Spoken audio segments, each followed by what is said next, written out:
মা কালী গ কবি নন্দলাল বাউড়ি।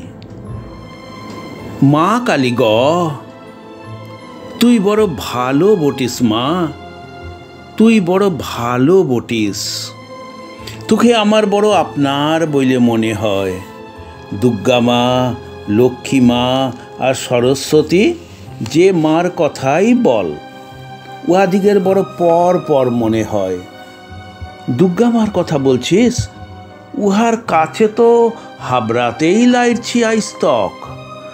নতুন জামা পিরাইন না হইলে তো মা দুর্গার কাছে হাবড়াই যায় না।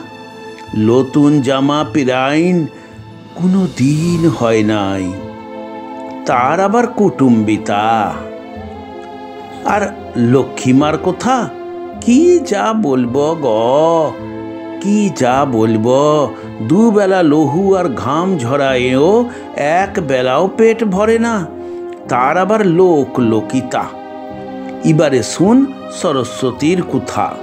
হামি তো হামি, আমার 14 পুরুষ কোনো দিন উহার মন্দিরে যাবার রাস্তাটাই দেখে লাই। তাহলে বল মা, উহারা আমার আপনার হবে কি কইরা? আর তোর কথা আলেদা। আমারও যেমন জামা পেরান নাই, তেমনি তুরও লাই। আমি যেমন খিদার জ্বালায় যা পাই তাই খায়, তেমনি তুইও জামা যা পাইস তাই খাইস।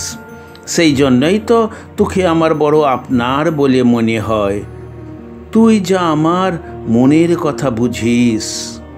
মা কালী গ তুই বড় ভালো বটিস মা, তুই বড় ভালো বটিস।